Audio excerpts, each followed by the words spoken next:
Ok, alors on est arrivé au Perek Yud-Tet du Tanya. Donc on est page Kaf Dalet ou 47. On a vu dans les prakim précédents, en particulier les deux derniers chapitres, 17 et 18, et même avant 15 et 16, que, au Rabat, que le Benoni, la avoda du Benoni, elle peut être à notre portée, et elle peut être à notre portée facilement. C'est-à-dire, c'est quoi la avoda du Benoni? C'est que bien que ce n'est pas un tzaddik qui arrive à transformer totalement sa nature, 47. La nature, elle ne change pas, elle est toujours la même, au sens où il y a toujours un Yetzer Tov et un Yetzer Ra, alors que chez le tzaddik, le Yetzer Ra, il a été transformé. Mais malgré tout, il y a une possibilité, et on l'a vu facile, proche, d'arriver à faire que on peut maîtriser ce Yetzer Hara et être en fait tout le long de la journée, avoir que des bonnes pensées, que des bonnes paroles, que des bonnes actions. C'est-à-dire ce qu'on appelle dans le langage ici de la Chassidut les vêtements de l'âme, qui sont le Marshava Dibur Maaseh, la pensée, la parole et l'action. On arrive à les contrôler et à faire en sorte qu'on n'est pas envahi par les mauvaises pensées, qu'on n'est pas envahi par un désir de faire du Lashon Hara, qu'on n'est pas pris par le fait de faire des avérotes. Ça, c'est à notre portée. Pourquoi c'est à notre portée? Parce qu'il suffit qu'on médite un petit peu sur la grandeur d'Hachem pour ouvrir notre conscience et faire en sorte que, voilà, on est attaché à Dieu et qu'on ne veut pas faire quelque chose qui va nous détacher de lui. Maintenant, après, il avait expliqué que même si ça ne va pas générer forcément un embrasement d'un neshama, que c'est pas tout le monde, t'as même des... C'est pas évident, mais au moins ça va te donner la force de pouvoir étudier, de pouvoir prier, de pouvoir faire des mitzvot, suffisamment pour faire ce que tu as à faire en quelque sorte. C'est-à-dire que seul fait qu'on ait médité un peu sur la grandeur d'Hachem, ça suffit. Après il disait, mais en fait il y a quand même des gens, ça ne veut pas dire grand-chose pour eux de méditer, parce que même si on leur parle, ou ils disent dans un livre que Dieu il est un, qu'il est infini, que c'est le Ensof, sa lumière enveloppe tout, etc. Tout ce qu'on dit en fait sur la grandeur d'Hachem, certains, ils n'ont pas la patience ou la concentration ou les facultés intellectuelles de pouvoir réfléchir là-dessus. Ou d'autres, même s'ils réfléchissent là-dessus, bah, ça n'éveille pas tellement de sentiments sur eux. Alors finalement, hein, comment ils font eux? Parce que c'est-à-dire cette recette de dire que par la méditation et la conscience de la grandeur du divin, on va arriver à avoir suffisamment de force pour aller dans le bon chemin, c'est pas si évident parce que des fois ça ne fonctionne pas pour tout le monde, ça, cette idée de méditer. C'est pas tout le monde qui arrive à méditer sur la grandeur d'Hachem. Il a expliqué que malgré tout, c'est très très faisable quand même d'arriver à ça. Pourquoi? Parce qu'en fait, c'est au fond de nous-mêmes. Au fond de nous-mêmes, on a hérité depuis Avraham Avinu. Avraham Avinu, ce qu'il a fait, il a fait don de sa vie pour ne pas faire Avodah Zara, c'est-à-dire pour ne pas transgresser la Torah. Et le fait qu'il a fait ça, hein, il en a fait bénéficier à tous ses descendants. C'est-à-dire qu'on a hérité, puisqu'on est descendant d'Avraham Avinu, on a hérité de cette qualité en fait, intrinsèque de pouvoir s'attacher à Hachem. D'ailleurs, c'est intéressant parce qu'on voit en ce moment qu'il y a dans ce moment de Nisayon qu'on est en train de vivre avec cette guerre, qu'il y a beaucoup de gens qui reviennent à Hachem, qui font tchouva. Ils font tchouva parce qu'ils sont pris dans un sentiment de dire, ben, là, le monde, ça va pas, il y a quelque chose, il faut qu'on se tourne vers Akadosh Baruch Hu. En particulier, dans la mitzvah du Shema Israël, il y a plein de gens qui se sont mis à faire Shema Israël, ou mettre les tuniques, ou mettre des tzitzit. Même dans des cas de grande peur, de grand danger, quand ils ont vu des terroristes s'approcher, des gens qui ont fait Shema, etc. C'est raconté dans les écoutés d'Ibourim du Rabbi Rayatz, le beau-père du Rabbi, que quand il était, on a déjà raconté cette histoire, mais là-bas, à partir de cette histoire, il développe beaucoup à un niveau profond. L'histoire, elle est comme ça, c'est qu'une fois, il était dans les années, c'était en 39, lorsque la Pologne a été bombardée par l'Allemagne, puis en quelques semaines, ils ont gagné toute la Pologne. Alors, les gens se réfugiaient, à Varsovie, se réfugiaient dans le métro. Et une fois, il était dans le métro, donc sous les bombardements, il y avait peut-être 40-50 juifs qui étaient avec lui. La plupart, c'était pas des gens religieux. C'était pas des gens religieux, en fait. Mais dès qu'il y a eu les premières bombes qui ont tombé, ça devait faire un bruit effroyable, tout le monde s'est mis à faire Shema Israël du fond de son âme. Même des gens qui ne gardaient pas la Torah avant ça, ils n'étaient pas du tout religieux. Il y avait, dans ces années-là, en Pologne, etc., il y avait des communistes, il y avait des gauchistes, il y avait toutes sortes de choses, des gens qui étaient même parfois anti-religieux. Mais là, dès que les bombes ont commencé à tomber, cette grande frayeur, elle a réveillé l'âme juive qui était en eux. Et automatiquement, instinctivement, ils sont tous mis à faire Shema Israël. Alors il explique que pourquoi ça fonctionne comme ça. Parce que ce qui a été réveillé, c'est ce qu'on appelle la Yechida, qui est la partie la plus profonde de l'âme. Yechida chez Benefesh, la partie la plus profonde de l'âme, elle a été réveillée par quelque chose de très dur. D'abord, ça peut être réveillé par autre chose, des fois, ça peut être aussi réveillé par la Simtra, pas forcément par le malheur. Mais ce qui se passe, c'est que ce qui se réveille à ce moment-là, c'est effectivement ce quoi, la Yechida chez Benefesh, cette essence divine, qui fait que tout d'un coup elle se manifeste. Mais même si elle n'est pas manifestée tout le temps, elle est tout le temps là. Au fond de notre cœur, il y a cette Yechida, au fond de notre cœur, il y a cette âme divine qui vient d'une source divine et qui au fond voudrait reconnecter avec le divin. Sauf que des fois, c'est comme une flamme qui serait étouffée par des couvertures, mais la flamme elle est toujours là. Il faudrait enlever les couvertures ou que tout d'un coup, il y a quelque chose qui craque la couverture pour que la flamme elle ressorte. C'est-à-dire, c'est dans les enveloppes de notre cœur et de notre cerveau, parce que toute la journée on pense à d'autres choses, toute la journée on a des sentiments pour d'autres choses, ça voile cette ahava mesputeret, cet amour caché qui est en nous, mais qui peut se réveiller. Alors en fait, au fond de nous, tout est très proche, pas parce que c'est une madriga à atteindre très loin, c'est très proche de nous parce que c'est en nous. Donc, quand on dit qu'il revelecha à devoir méod, en réalité, la soto, etc., c'est pourquoi c'est si proche de toi? C'est parce que c'est en toi. Il faut juste trouver un moyen de réveiller cette neshama, et pas forcément par des choses effectivement dures et négatives, ça peut être aussi par des choses positives. Et des fois, c'est simplement quand on te rapproche par des mitzvot, par un cours de Torah, par un farbringen, par quelque chose qui touche ta neshama, par des paroles qui touchent ta neshama, que tu as envie de te réveiller. Alors maintenant, dans le Pérek Yud-Tet, on va commencer maintenant, le Pérek 19, on va continuer cette idée en expliquant justement comment elle fonctionne, cette neshama héritée donc de nos avot, cette neshama qui cherche à s'attacher à Hachem. Alors la comparaison qui va être faite, en fait, on va prendre un passouk dans Michelet, que l'âme de l'homme, elle correspond, elle est comparée à une flamme, comparée à une lampe en fait, une lampe avec une mèche et de l'huile qui brûle. Et en réalité, donc, il y a quelque chose qui ressemble à du feu. Et c'est ce symbolique du feu qui va permettre de comprendre ce que veut faire notre neshama.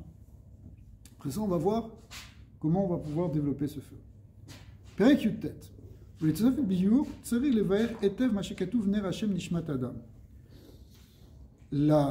La lampe de Dieu, c'est l'âme de l'homme. Pirouche. Chez Israël, Akriouim Adam, quand on dit Nishmat Adam, Adam ici c'est Israël, Akriouim Adam. Alors Nishmatam, il est machal. Alors, par une parabole, machal ça veut dire c'est une parabole, on peut comparer leur âme, Keor Aner, comme la lumière d'un air, d'une lampe à huile, chez Mitnaanea, qui bouge, Tamid, les malas, c'est-à-dire qui est tout le temps en mouvement pour monter. Hein. Qu'est-ce qu'elle veut faire la flamme? Elle veut monter. On ne voit pas la flamme qui descend. Elle pompe, elle monte sans arrêt. C'est ce qu'on explique dans Sfarim Kedushim, que la nature du feu, c'est de remonter. Alors il va expliquer, Betivo, dans sa nature, le feu il veut remonter, Mivne chez Ora Esh, Chafetz Beteva le Iparet Meat Ptila. Parce que dans la nature du feu, c'est comme ça que, si vous voulez, Dieu il a créé l'élément feu. Sa nature, c'est que le feu, il veut toujours se séparer en réalité de la mèche. Même quand tu le vois, il sort du bois, il veut sortir du bois. D'accord? Pourquoi? Les davek beshorcho, les ma'ala beyesod ha'esh haklali shetrat galgal ha'yarea kemo shekatuv be'etzraïm. Alors, c'est expliqué dans l'histoire de Kabbalah, en particulier dans le Etzraïm du Harizal, que le feu, il veut remonter à son shoresh, à sa source. Alors, la source des 4 éléments, elles sont dans certains endroits, et la source du feu, elle est en dessous de ce qu'on appelle la sphère lunaire. Bon, c'est une manière de voir qui était employée dans l'Antiquité jusqu'à encore pas très longtemps, et dans lequel, en réalité, le principe igné, le principe du feu, du Esh, Shoresh Esh, il est donc les malas. Et donc la flamme d'en bas, elle cherche à retourner vers sa source. Mais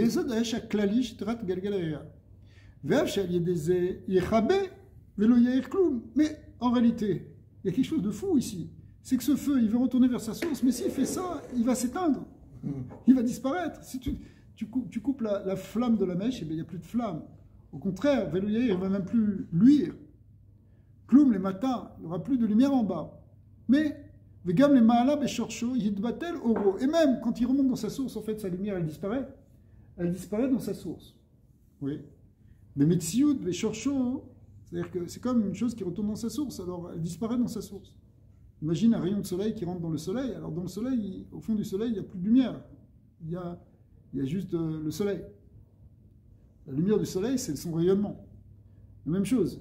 Le Shoresh Ha'esh, qui est un principe spirituel, qui n'est pas quelque chose de physique, en réalité, si la flamme, elle remonte vers ça, ben, elle disparaît dans sa source. Et Afal Piken, Bekar ou Chafetz Betivo. Bien, malgré tout, c'est la nature du feu. C'est sa nature du feu de retourner vers sa source, même si elle est amenée à disparaître en retournant dans sa source. Alors là, tout ça, c'est un machal, pour comprendre ce qui se passe pour un Neshama. Parce que notre Neshama aussi, elle a ce désir de retourner dans sa source. Même que si elle retourne dans sa source, elle va disparaître de ce monde. Car Neshmat Adam, Vechen Bechinat Ruah Venefesh, quand on dit Neshama, ça veut dire en fait ce qu'on appelle Nefesh, Ruah, Neshama.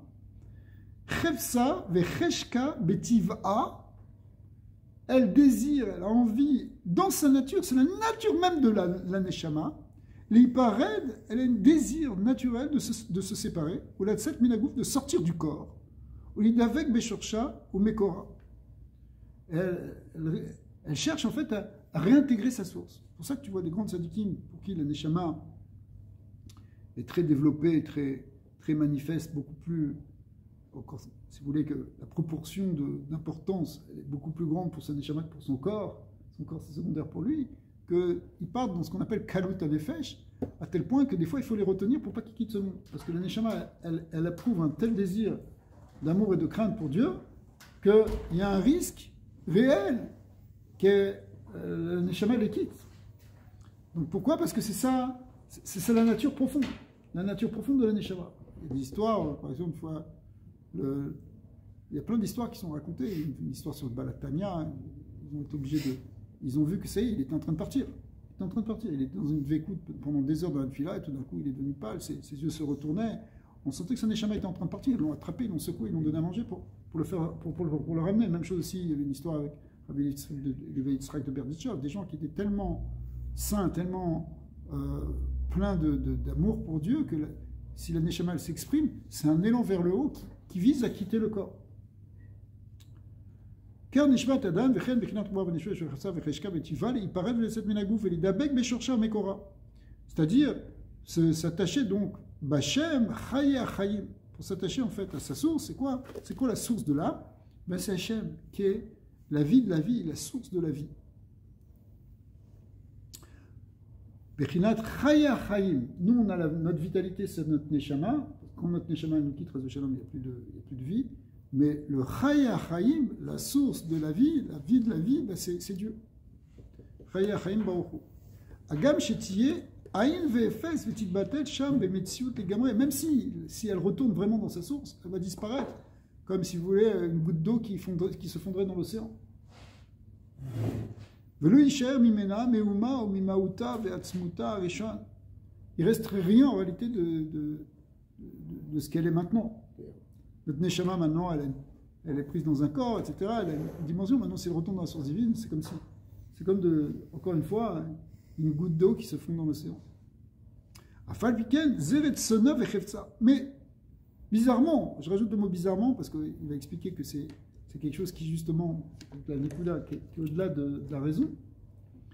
Eh bien, c'est ça son désir. C'est-à-dire, même si le désir de la même si Neshama, si elle retournait vraiment en haut, elle se fondrait, elle disparaîtrait, malgré tout, c'est ça son désir profond. Zeret Sona Vechefza, Betiv A. Dans sa nature, c'est la nature de la Neshama d'être comme ça. Vetevazé ou Shem Amushal l'école d'avoir chez Eno Bebechinat Tam. Alors là, il explique qu'est-ce que ça veut dire le mot Beteva. Donc vous avez compris. C'est-à-dire, c'est dans la nature de la Neshama de retourner vers sa source. Maintenant, qu'est-ce que ça veut dire ce mot Teva? Alors, il explique en fait, ici, le mot Teva qui est employé, parce que c'est nature, bon, ça veut dire beaucoup de choses, la nature. Tu peux aller te balader dans la nature aussi. C'est quoi la nature de quelqu'un? C'est son essence, mais ici le mot nature qui est employé, Teva, ça fait référence à quelque chose qui n'est pas de l'ordre de la logique. C'est pas quelque chose qui est voulu, c'est pas quelque chose, enfin qui est conscientisé, si vous voulez, qui est quelque chose qui est décidé. Non, c'est ta nature. La nature, par exemple, la nature du bois, bah, c'est par exemple, la nature du bois, c'est d'être du bois. Ça peut être de brûler, ça peut être au contraire d'isoler, j'en sais rien. Mais ça, c'est sa nature qui est émise, c'est pas une question de logique, c'est comme ça qu'il est. Ces atomes, ils sont comme ça. Quand on te dit la nature de la Neshama, c'est son désir de se retrouver collé à Dieu, c'est pas quelque chose qui est de l'ordre de la raison, c'est comme ça, elle est comme ça, c'est comme ça qu'elle est, la Neshama. C'est tout le monde, Rabbi. Alors, en tout cas, ici, on a dit pour Israël, parce que le passou qui a été dit par Shlomo Amer, qui Ner Adam, Ner Hashem Nishmat Adam, ça fait référence à quelqu'un qui s'appelle Adam. Or, Adam, dans l'enchant des Chazal, Atem Nikraim Adam, c'est vous qui êtes appelé Adam. C'est nous, on le voit aujourd'hui avec nos ennemis. Il y a des hommes et il y a des choses, et il y a des monstres. D'accord? Des gens qui peuvent s'appeler Adam, et des gens qui ne peuvent pas s'appeler Adam. Bederach Klal, ceux qui s'appellent Adam, en fait, ici, c'est Israël. Même si on a vu dans le Zohar que le mot Adam, il pouvait faire référence au contraire à la faute d'Adam, mais depuis les psukim qui sont marqués dans Yechezkiel, là-bas, il l'appelle Lata ben Adam. De là, la Gemara elle apprend que Atem Nikraim Adam. Vous êtes appelé Adam, Velo Achaim Nikraim Adam. Vous et pas les autres. Donc Israël. Donc en fait, c'est dans la nature de l'âme d'Israël.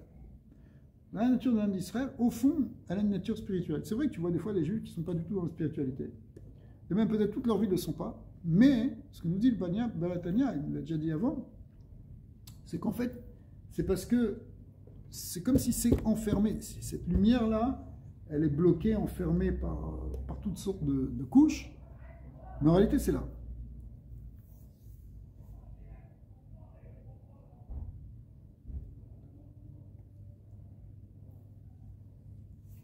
וגם כאן, הכוונה שרצון וחפץ זה בנפשו אינו בבחינת טעם ודעת ושכל ומושג ומובן, אלא למעלה מהדעת ושכל המושג והמובן והיא בחינת חוכמה שבנפש שבה אור אצל באור.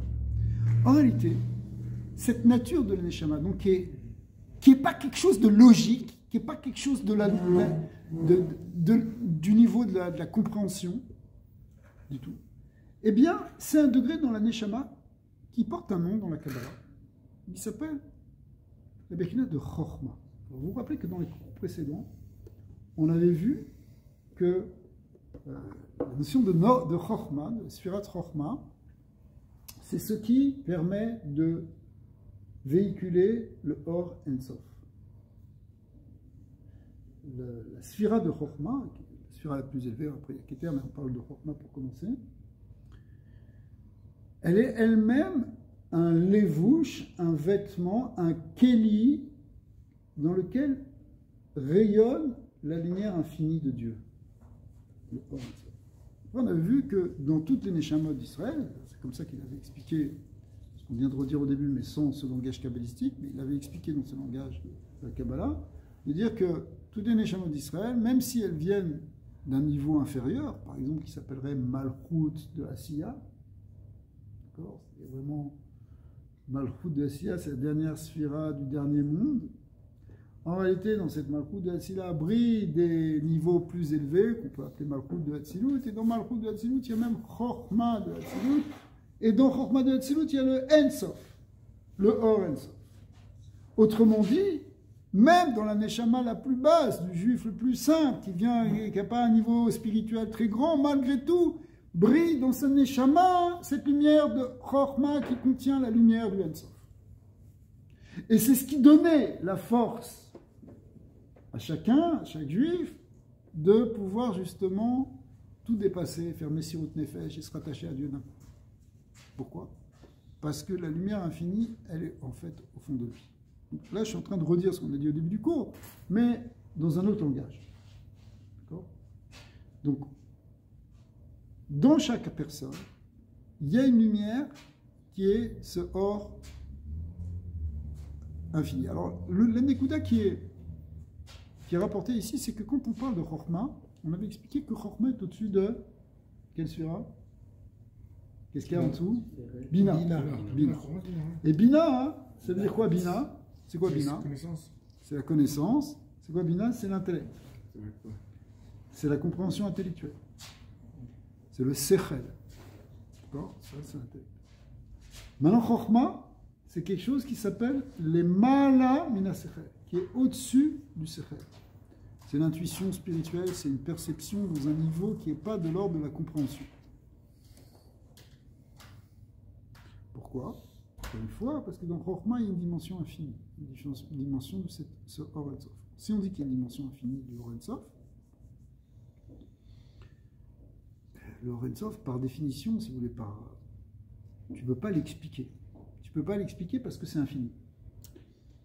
Tu peux expliquer que quelque chose qui a des mesures, qui a un concept que tu peux décrire, même si c'est quelque chose de spirituel. Tu vas le décrire spirituellement, tu vas lui donner certaines explications. Mais quand tu touches l'infini, qu'est-ce que tu veux dire? Tu veux dire, la seule chose que tu veux dire, c'est que ça me dépasse. Ça dépasse mon entendement. Parce que, quoi que je dise pour le définir, c'est pas bon.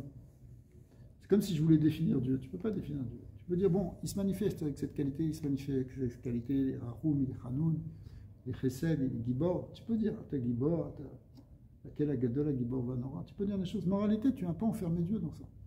Tu as dit juste certains aspects de sa manifestation, de sa révélation, de son dévoilement dans ce monde. Mais tu ne peux pas dire qui il est. Pourquoi tu ne peux pas dire? Parce que ce que tu dis, ce ne sera jamais ça.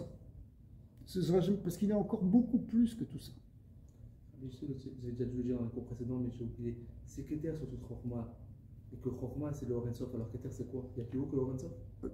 Pour l'instant, on ne va pas entrer dans cette question. Disons qu'il y a deux manières de compter les 10 suivantes. Soit tu commences...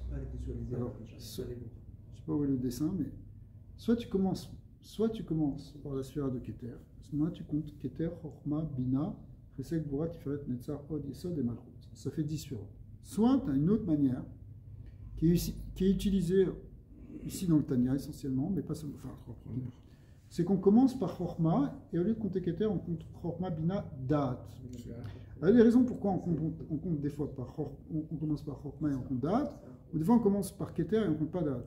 Il y a des raisons qui sont expliquées dans l'Arizal. Maintenant, pourquoi ici le Admor Hazaken il utilise cette vision qui commence par Chorma? En réalité, c'est la même raison que celle qui est marquée dans l'Etzraïm, mais quand on parle de l'homme, on s'attache surtout à commencer par Chorma. Alors, je ne vais pas expliquer maintenant pourquoi, ce serait entrer en fait dans un sujet qui, c'est peut-être pas le moment de le développer. Mais maintenant, donc ici, quand on dit Chorma, c'est la partie la plus élevée pour nous. Ce qui compte, c'est de dire que Chorma, c'est le contact avec le Ensof. Alors, par définition, le contact avec le Ensof, avec l'infini, ça ne peut pas se faire par la compréhension. Ça ne peut pas se faire par l'intuition. Ça se fait par perception à un autre niveau. Hein? Ça ne veut pas dire qu'après, on ne peut pas essayer d'expliquer les choses. D'expliquer les choses intellectuellement. On peut après essayer de donner des explications. Par exemple, quand un prophète il perçoit quelque chose dans les mondes supérieurs, après il va essayer de l'expliquer. Mais dans la perception elle-même, ce n'est pas de la compréhension. Et il y a toujours donc quelque chose qui nous dépasse. Alors maintenant, on revient à notre sujet. Le sujet, il est comme ça. C'est que on est en train de te dire que dans chaque juif, il y a quelque chose, une force qui est capable de... et un désir en fait de vouloir s'attacher à Dieu. Un désir qui n'est pas rationnel. Parce que si on était vraiment rationnel, on n'aurait pas ce désir, parce que c'est ça qui va nous faire disparaître. C'est le Neshama. Pourquoi le Neshama, tu veux partir? C'est là. Alors, qu'est-ce que tu cherches? D'accord? Donc, c'est pas rationnel, c'est dans sa nature. Alors, pourquoi? Non, on explique pourquoi c'est pas rationnel. Parce que ça vient d'un niveau qui est au-dessus de la raison. Ça s'appelle Chokhmah. Donc, la Bechina de Chokhmah, le degré de Chokhmah qui est en nous, c'est en fait cette âme divine. Cette âme divine qui cherche à retrouver son créateur, qui cherche à s'élever, coûte que coûte. Mais si tout est Dieu, si Dieu est un, tout est Dieu. Il y a Dieu dans toi, il y a vous, il y a Dieu ici. Ouais, c'est des atomes, c'est des particules. Ouais, c'est ça, on parle de ça à la fin. C'est de l'énergie, c'est de l'information, c'est ça ce qui est infini, c'est de l'énergie. C'est une énergie infinie. Donc, c'est pas direct, oui, on n'est pas en direct en contact. Pourquoi est-ce que... Alors, c'est vrai qu'il y a des étincelles d'infini dans la matière. Okay. Quand on dit des étincelles, c'est parce que le monde physique, comme d'ailleurs tous les mondes, mais c'est plus fortement sensible ici dans le monde physique, il fait d'une certaine manière écran à la vision du divin. Parce que, pourquoi? Parce que lui, il est fini. Cette table que tu es en train de montrer, elle a une taille, elle mesure, elle a une qualité, c'est du bois et c'est pas du fer. Elle peut être définie. Ouais. Vous comprenez, l'infini, c'est le contraire du défini. Ouais. D'ailleurs, c'est pour ça qu'on ne peut pas définir quelque chose qui est infini. C'est le contraire. Okay. Maintenant, tu as raison. Ce qu'on verra plus tard, quand ce sera Mashiach, le monde aura atteint un degré de purification, de clarté, les hommes auront atteint un niveau de... On verra et le coup dans tout. Déjà les grands tzadikim qui arrivent à percevoir ça déjà aujourd'hui. Mais ça c'est le travail qu'on fait sur le monde. Mais il y a ce qui est en nous. Ce qui est en nous, c'est notre neshama. Et dans notre neshama, l'essence de notre neshama, elle ne vient pas du fini, elle vient de l'infini. Alors c'est sûr qu'on est dans un corps fini, qui est limité. Et donc du coup, elle est cachée, elle est enfouie. C'est comme si c'était, encore une fois, c'est comme si c'est une lumière infinie, mais que tu couvrais avec des couvertures. D'accord? On ne la verrait pas. Mais elle est là.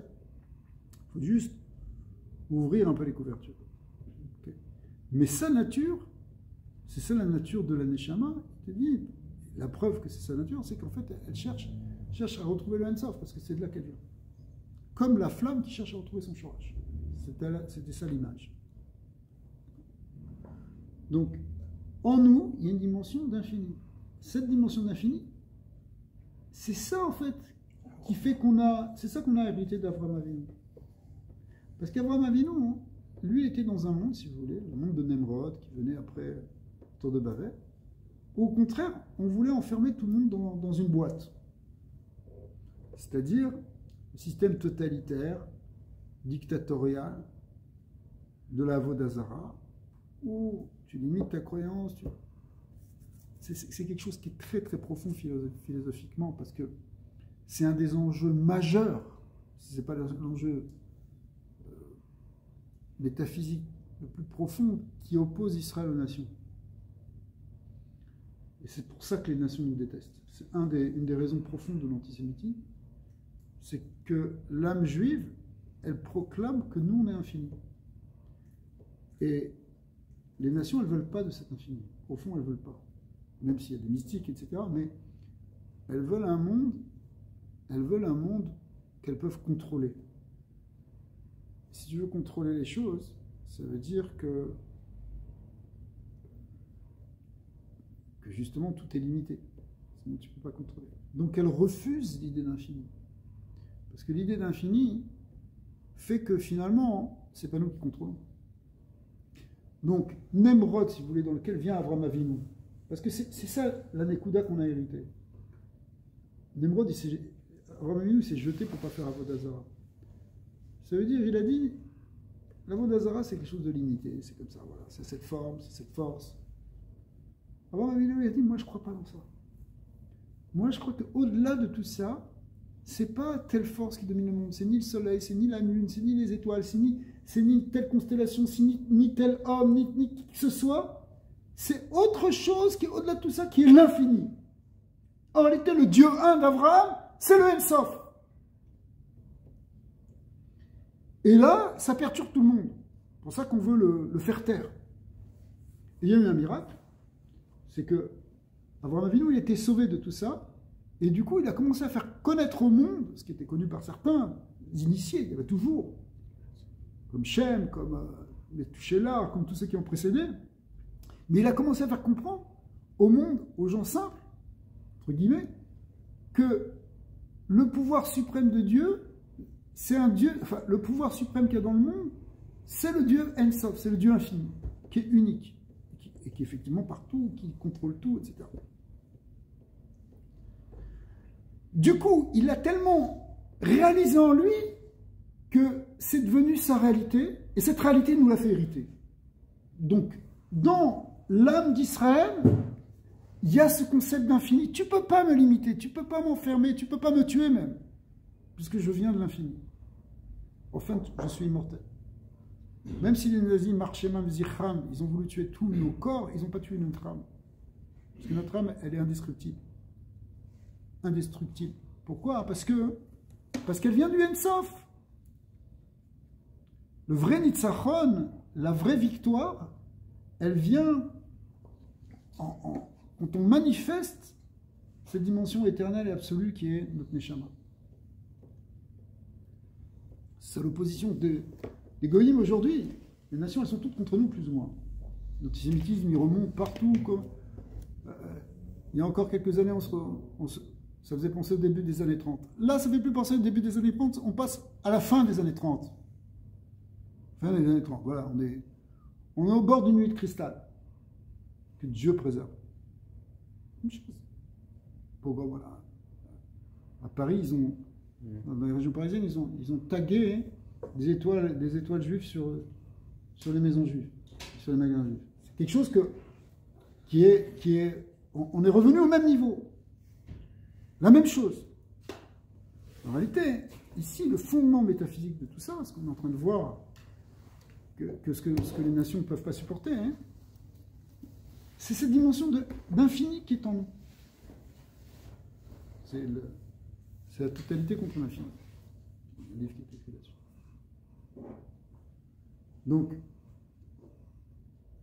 alors, c'est ça qu'on a appris, c'est ça qu'on a hérité d'Avraham Avinu. On a divisé, et c'est ça ce que, ici, dans ce langage, on appelle le Inyan du En-Sof. Alors, c'est ce qu'il a dit, donc on est au milieu de la page 48, il dit Vei Bechinat Chochma Shebeneshvesh Sheba Or En-Sof Baoch.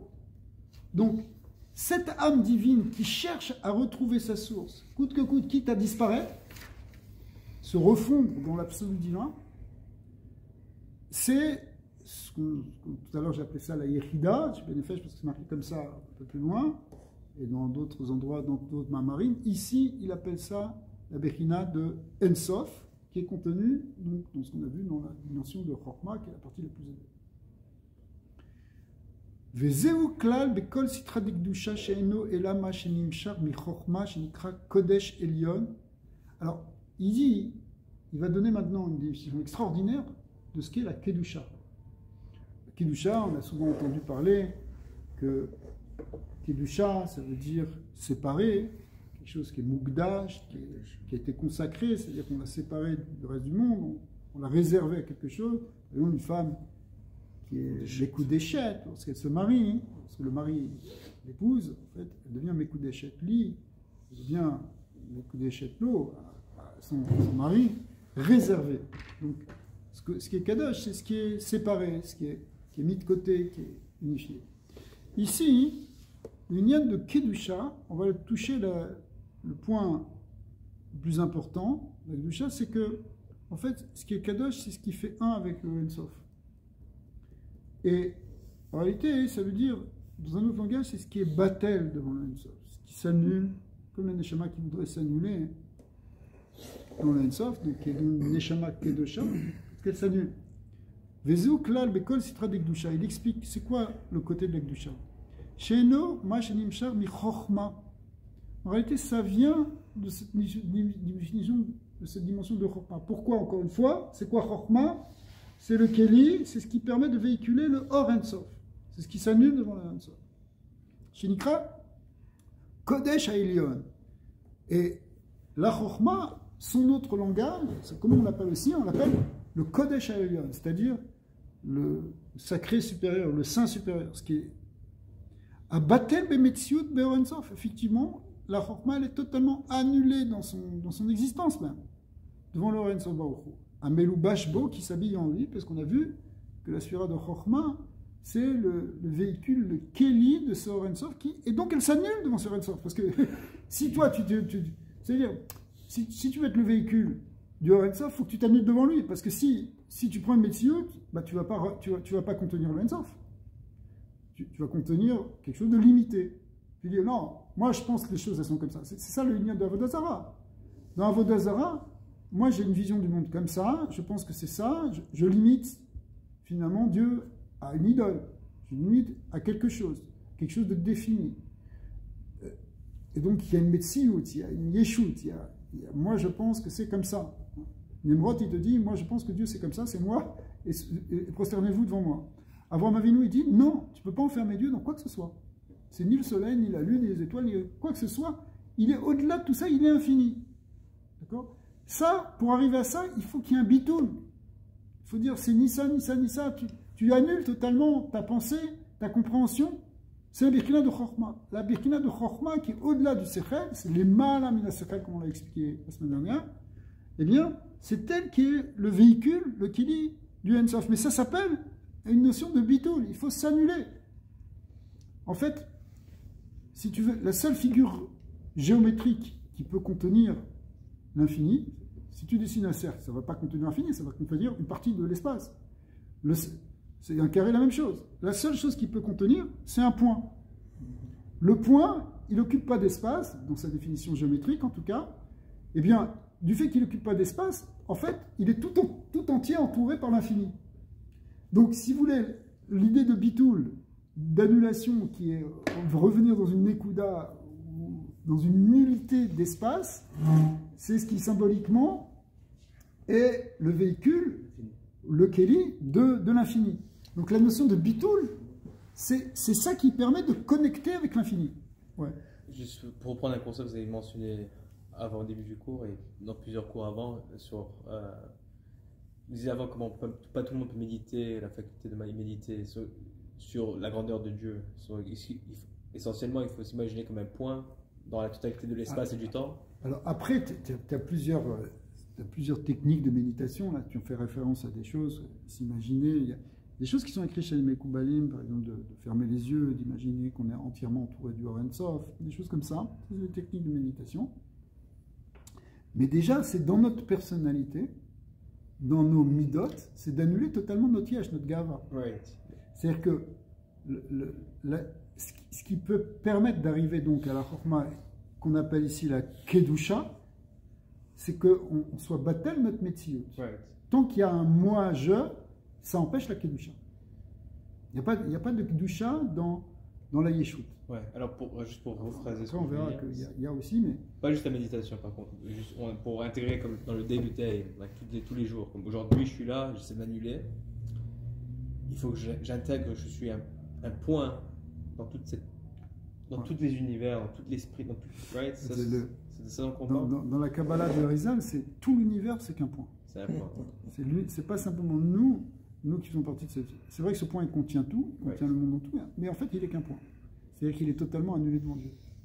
Que, même quand on parle du Tzimtzum qui est commencé dans un point, en réalité, ça veut dire que l'univers, il est totalement annulé devant l'infini. Right. Okay. Alors, maintenant, au niveau de cette Neshama, de cette âme divine, elle est Kadosh. Pourquoi elle est Kadosh? Pourquoi notre âme, elle est de Befhinat B'Kedusha? Ben justement parce qu'elle est totalement, parce qu'elle vient de ce niveau de Chokhmah, hein, qui est totalement annulé, mon Dieu. Ok? Abatel Bemitsiut Be'Oren Sof Baruch Hu Amelu Bashbo, puisque c'est le Oren Sof, il est habillé dans cette Chokhmah. Ve'enu Davot Bifnei Atzmo, c'est pas quelque chose de séparé, c'est pas quelque chose qui a une existence propre qu'elle a. V'lachen Nikra Koachma, c'est pour ça que le mot Chokhmah, en fait, on peut permettre les lettres en Koachma, c'est-à-dire une puissance, un potentiel, en fait, du ma, mais la notion de ma, c'est veut dire quoi? C'est en fait, voilà, c'est l'annulation, c'est l'idée d'annulation. V'uefer mamash bibechinat aklipa, c'est le contraire de la klipa.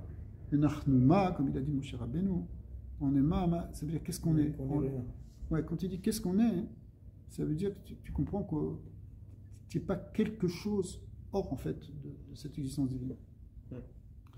Et ça, c'est le contraire de la klipa. Parce que dans le côté de la klipa, Vesitra Achara, Shemimina Nefashot Umot Haolam, c'est de là que viennent les âmes des nations.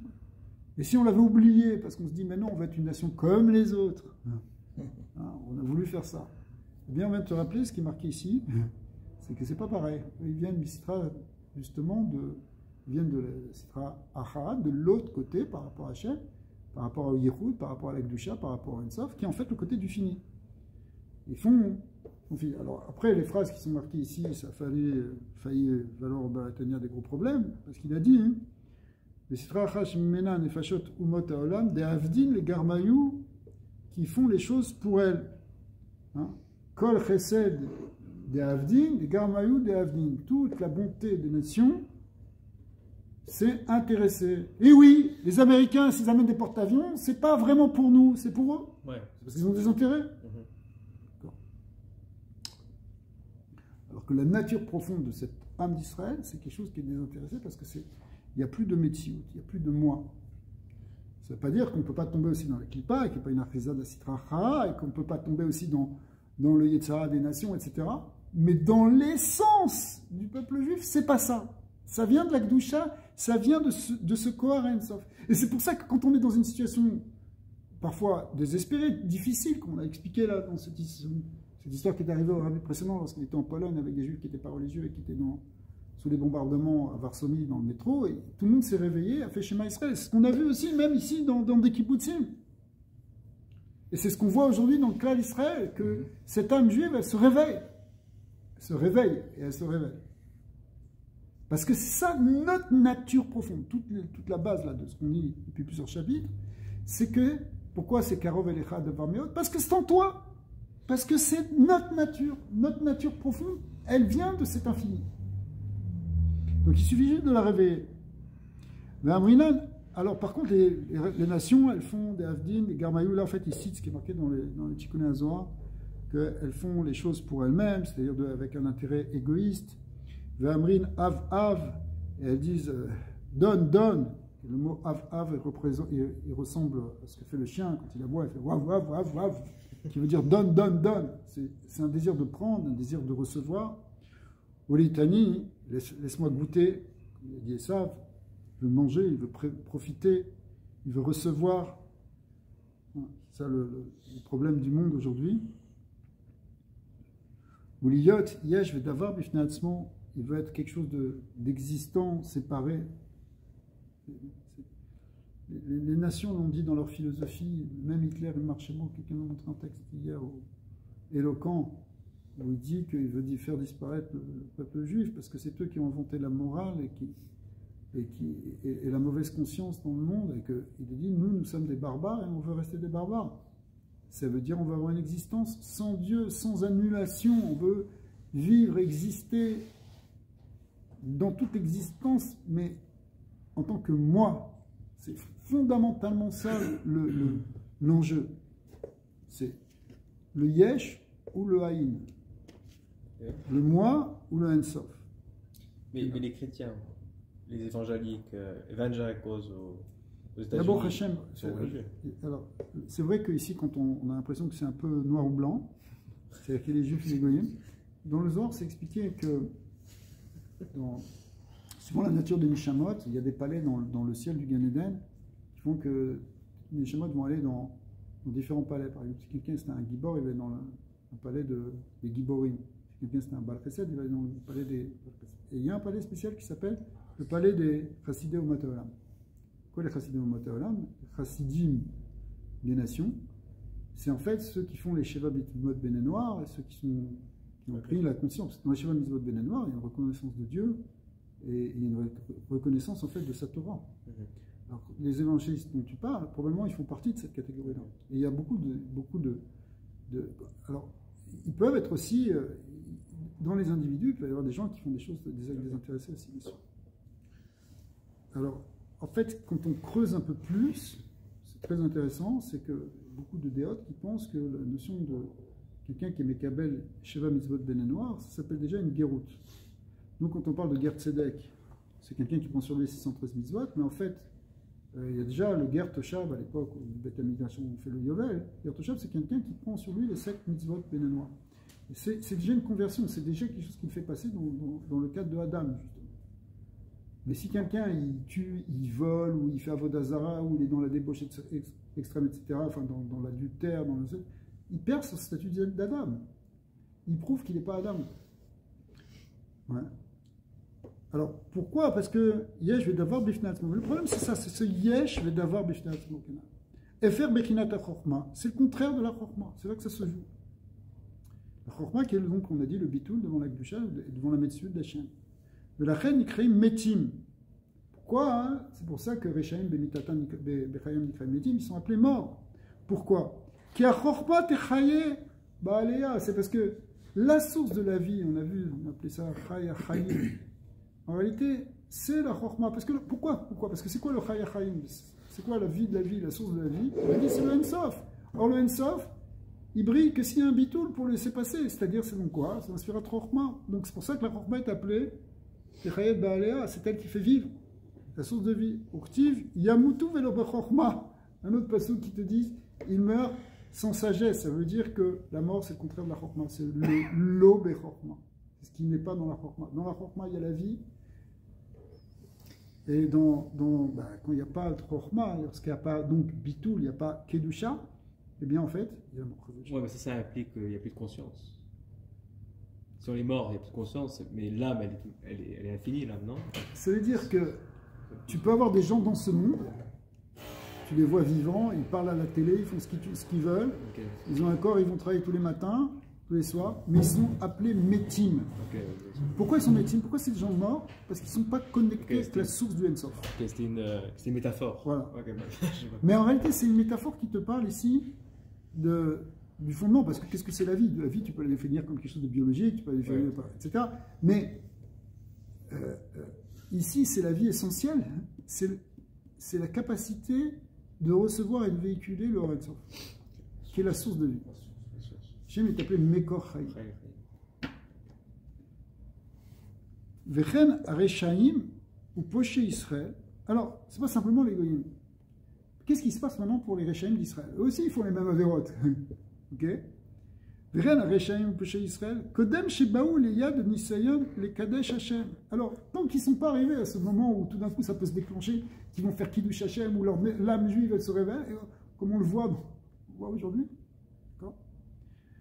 Eh bien, qui bechinat ha-chorma she-benefesh ha-elokit, im nitzutz ha-elokut me'or ensof baruch hu ha-melubash ba, em be-bechinat galut begufa. Alors, où est-ce qu'il est?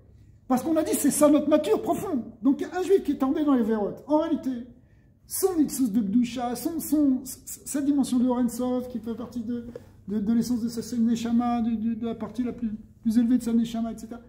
Eh bien, il est là, mais il est en galut. C'est de galut ha-shrina. Il est en galout, bebechinat galout, begoufam, benefesh abami. On a dit, dans l'image qu'on a donnée tout à l'heure, c'est comme si cette lumière elle enfouie sous des couvertures, les couvertures du nefesh abami, les couvertures du gouffre, du ta'avot, des soucis de ce monde. Tout ça, ça couvre et ça met en galout cette âme divine. En réalité, au fond de lui, il n'a rien qu'envie de s'attacher à Dieu, de mettre les tulines tous les jours, et de connecter, de prier. Mais c'est tellement enfoui qu'il ressent plus cette envie. Mais c'est là. C'est en galoute, c'est en exil. L'exil spirituel, c'est une perte en fait de cette vie, de cette vitalité spirituelle. Mitzat aklipa, chez Bechelal Asmoli, c'est parce que dans le côté gauche du corps, il y a encore beaucoup d'Yetzarara. Chez Belev, Amolechet ou Moshelet, Begoufan, Besod, Galut Ashrina Kena. Comme on l'a expliqué un peu plus haut, c'est ce qu'on appelle la Galut Ashrina. La Galut Ashrina, ici, c'est au niveau du Nefesh. Notre Nefesh, à ce moment-là, quand on est pris dans les Avéron, il est en galoute. En réalité, quand on est pris dans la Vérote, on a vu que on n'est pas forcément tous des bénonymes, on n'arrive peut-être pas encore tout de suite. Donc on a tous cette dimension-là. Il y a toujours une dimension d'Yetzarara en nous qui fait que ça empêche d'épanouir notre âme divine. ולכן נקראת אהבה זו בנפש האלוקי שרצונה וחפצה לדבק בהשם חיי החיים ברוך הוא אהבה מסותרת. Donc cet amour qui vient de cette âme divine qui désire en fait profondément s'attacher à Dieu infini, en réalité on l'appelle Ahava Mesuteret, un amour caché. Il est caché justement sous toutes ces couvertures qui sont là dans notre cœur et dans notre corps et dans tout ça, et dans toutes nos ta'avot et toutes nos shavot. Donc il est Mesuteret. Mesuteret, ça veut dire, c'est un amour caché, mais un amour caché, ça veut dire qu'il est là. À ce moment, on ne le voit pas. Kiou Mesuteret ou Mechoussé Belevouche, sac des clipas, il est caché, enfoui sous un sac. Le Levouche sac, ça représente la clipa. C'est quand il y a des Mekoubalim encore qui font ça, qui font des jeunes en se recouvrant d'un sac en toile de jute, quelque chose qui est désagréable. En réalité, c'est pour transformer la force de la clipa. Donc c'est pour ça l'image ici, c'est les bouches. Même si on ne s'habille pas dans un sac réellement, en fait, quelque part, notre neshama est dans un sac. Alors, des clipas, des pochés Israël. Donc, dans les pochés Israël. Umimena nichnas ba'em ru'ar shtut lachato kema'amar chazal en adam koté, etc. Et là, kishirtas bo ru'ar shtut. C'est-à-dire que à partir du moment où on est dans ce sac, où on est dans ce voile, alors ça trouble les choses, on ne voit pas les choses clairement, et donc on peut être pris par la folie du Yetzara. La folie du Yetzara, c'est pas forcément là tous ces Meshugaïm qui font des choses horribles, mais c'est même quand nous on fait une petite bêtise. C'est une folie. Et là, chez Galut Azé, les Bechinat Chochma, Eno et là les Bechinat Amit Pachetet Mimena Benefesh Kula Lachriota. אבל שורש ועיקר שבחינת החוכמה שבנפש הלקית ובמוחין ואינה מתלבשת בלבוש שק לקליפה שבלב החלב השמאלי בבחינת גלות ממש. Il ramène une nekuda qui est très importante, c'est que quand on parle de galut ashrina et donc de galut du nefesh, c'est pas tout le nefesh, c'est pas l'essentiel du nefesh, c'est juste saït pashto, c'est-à-dire juste sa révélation dans les niveaux inférieurs qui est cachée. Mais dans son essence, il n'y a pas de galut. Au fond de notre être, on est toujours attaché à Dieu, sauf qu'on n'en a pas conscience, dans notre extériorité, dans notre vécu, dans notre pensée, etc. On peut être pris par les Yetzara, on peut être pris par cette galoute, mais pas la profondeur de notre neshama. La profondeur de notre neshama n'est pas prise dans les galoutes. Rak Sheba Bechinat Shena, simplement, alors qu'est-ce qui se passe pour les Réchanim? Elle est dans une Bechinat de Shena, de sommeil. Ve'ena poelet peulata, elle ne peut pas faire ce qu'elle a à faire. Ben, c'est-à-dire de l'Erechem, c'est comme si l'âme divine, elle n'est pas vraiment en galoute, mais en sommeil. Kozman shelskim bedaatam binatam betaavat haolam, tant qu'ils sont pris encore dans leur pensée, dans leur conscience, par les choses du monde, par les désirs du monde. Arki shebaim l'idée nisayon bedavar emuna. Mais s'il y a tout d'un coup une épreuve de emuna qui vient, c'est-à-dire un nisayon où ils vont risquer, ils seront prêts à risquer leur vie. Shinema alamidat, parce que l'aimuna, ça vient d'au-dessus du da'at. Venegat ad anefesh de bechinat achorma sheba az ineorea mishinata upoelet poulata bikour Hashem el muleshba. Alors à ce moment-là, la neshama, elle peut se réveiller d'un coup. Elle était en sommeil. Le profondeur, elle n'était pas en galoute, elle était juste en sommeil. Et tout d'un coup, il y a un choc qui fait un choc de emuna, qui est malaminadat. C'est pas quelque chose de pensée, c'est quelque chose d'essentiel. On ne peut pas supporter une chose pareille. Alors on est prêt à donner et on se réveille.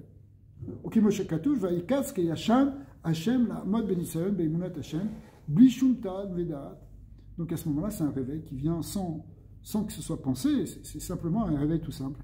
Vesechel Moussaglo, les gaber à la clipote, Vetavot à la mazé, à ce moment-là, tout d'un coup, on prend une force de renverser Yetzara, d'être plus fort que les clipotes, etc. Be'eter, be'issour, dans les choses qui sont permises, dans les choses qui sont interdites, chez Ogal Ba'em, même si on s'est habitué. Parce qu'il faut faire, Yetzara, on a vu, il peut nous habituer à faire des choses interdites, mais il peut même nous habituer à faire des choses permises, mais qui ne nous aident pas vraiment. Ou l'im'oz ba'em, pour arriver justement à avoir un mious, ça veut dire ne plus supporter un dégoût exactement de ces choses-là, ou les l'eau, Hachem, les chelko, et de choisir Dieu comme notre part, ou les goralo, c'est-à-dire arrêtez, je dis, ça y est, je fais l'achlata, j'en ai marre, je fais plus Yetzara, maintenant je m'attache à Hachem. Ou les goralo, l'imsor lo nafsho, al kedushat shemo, on est même prêt, ça peut aller jusqu'à être prêt à faire kiddush Hachem et à risquer sa vie. Vav qui a klipot, gavrou, alav, même si, force du mal, elles ont été fortes sur lui pendant des années peut-être. Konyamav, toute sa vie même. Velo yachol lahem, et qu'il n'arrivait pas à les dominer. Il était toujours pris dans Yetzara, il n'arrivait pas à s'en sortir. J'ai essayé maintes fois de m'arrêter de faire ça, etc. Mais tout d'un coup, il y a un réveil. Si cette Neshama elle se réveille, ça y est, c'est fini. Le Yetzara il va pouvoir être vaincu. Ok, chez Rechaim, em birshut liba mikol makom. Pourquoi? Parce qu'on voit comment expliquer que les Rechaim ils sont dominés par leur cœur, ils n'arrivent pas à dominer leurs émotions, leurs désirs. Mikol makom. כשבא לידי ניסיון בדבר אמונה בהשם אחד שיסודותיו בהרי קודש היא בחינת חוכמה שבנפש האלוקי שבה מלובש אור אינסוף ברוך הוא הרי כל הקליפות בטלים ובטלים. Mais par contre, quand tout d'un coup ça s'éveille justement par un nisayon de Emouna, alors c'est notre neshama, notre nefesh eloki dans lequel il y a des dimensions divines, etc. Elle peut se réveiller et ça va annuler toutes les clipotes. Vayu kelo ayu mamash, ça va les réduire au néant. L'ifne Hachem devant Akadosh Baruch Hu qui dit Ktiv, Kol Hagoyim Kain Negdo. Comme le passage qui nous dit que toutes les nations, ici ça veut dire toutes les forces du mal, il faut le comprendre comme ça, toutes les clipotes, elles sont Kain Negdo, elles sont comme rien donc, face à Dieu. Donc du coup, le Yetzara il va disparaître. Et les clipotes elles vont disparaître. Même si on était attaché à ces clipotes depuis notre naissance, malgré tout, dans un inyan de Nisayon, tout d'un coup, tout ça, ça peut faire tomber, ça peut disparaître en un instant. Uktiv qui ine oivecha Hashem. C'est-à-dire que c'est les ennemis d'Hachem, qui ine oivecha yovedu, eh bien, ils vont être détruits. Yitparedu, kolpoale aven, etc. C'est-à-dire toutes les forces du mal, elles vont finir par disparaître. Uktiv qui a amas de nag, mivne esh yovdu, donc c'est comme du plomb qui font devant, comme la cire, pardon, qui font devant le feu. Eh bien, c'est comme si tout d'un coup, toutes ces forces de Yetzara, elles vont fondre d'un coup. Uktiv, Arim, Kadonag, Namasu, la même chose aussi, les montagnes, elles vont fondre comme de la cire, c'est-à-dire que des montagnes du Yetzara, que tu croyais que c'était insurmontable, que tu ne pouvais pas, tu étais pris dans ces ta'avot, dans ces clipotes depuis X temps, et bien malgré tout, tout d'un coup, il y a un issem de Nemouna, tu dis, c'est pas possible, je ne peux pas laisser faire ça, et tu es prêt à donner ta vie pour Akadosh Baruch Hu, et du coup, tout le Yetzara tombe. Même si tu es le plus anti-religieux, le plus gauchiste que tu veux, tout d'un coup, tout peut fondre, comme des montagnes de cire, pardon. Véné, on va essayer de finir le chapitre. Véné, Or Hashem Ensof Baruch Hu Amelubash Bechormash Benafsho, donc on a tourné la page 50. Eh bien, le Or Ensof, qui s'habille donc dans la Bechina de Chorma de son Nefesh, chez Benefesh Gadol Ve'atsum Kocho, Kolkar, le Geresh, le Litrot, Asitracha, eh bien c'est cette force du Orensov, c'est ça notre puissance qui va faire tomber la Sitracha et la Klipot, chez le Yorklou Yegeu, Afilou Belvushav, chez M. Marshava Dibourumase, chez les Mouna. Et là on rejoint ce qu'on a vu dans les Shurim d'hier, que c'est le corps du Yichud Hashem qui nous fait gagner la guerre, parce qu'on voit que ça c'est dans la petite guerre qui est dans chacun pour repousser son Yetzara, mais c'est même dans le monde. Dans l'univers, en réalité, dans le monde aussi, c'est la force du Shema Israël, c'est la force du Yichud Hashem qui fait repousser les Klipot. C'est la force du Ensof. Parce que les clipotes, elles viennent du voilement du Ensof. Mais quand le Ensof il se révèle, au contraire, eh bien, c'est là qu'il y a la victoire. Et là, on touche la réponse à la question qu'on avait depuis le début, c'est que ça va avoir suffisamment de force pour chasser les clipotes de ces trois levushim qu'on appelle Marshava, Dibur, Maaseh, la pensée, la parole et l'action, qui est ce qui permet à un Benoni d'être un Benoni, c'est-à-dire quelqu'un qui n'a plus de Yetzara au niveau de sa pensée, de sa parole, de son action, même si ça existe encore Yetzara, mais ça n'attaque pas ses levushim. Donc, Maaseh Shel Emuna, Marshava Dibur Maaseh Shel Emuna, Hashem Echad Ve'inu La'amod Ben Yasson Limsor Nafsho, donc il va avoir la possibilité de se tenir dans l'épreuve et faire mission de Shelo, Afilou Shelo, au Chabad. Afilou shelo laasot rak eze maaseh levad neged emunat Hashem echad, qui sera capable de repousser même n'importe quelle petite action qui s'opposerait au Yichud Hashem, qui gonne les ishtatrout, les avodah zara, comme par exemple se prosterner devant l'avodah zara, ce qu'on a vu sur l'histoire d'Avraham Avinu.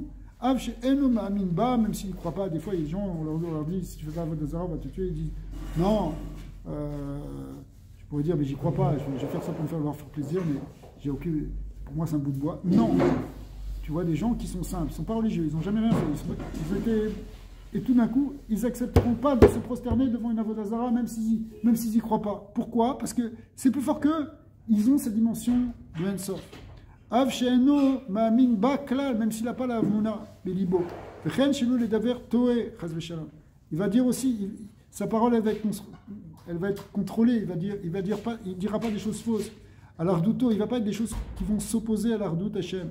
Av she'en pi v'libo shavim rak libo shalem be'emunat Hashem. Ce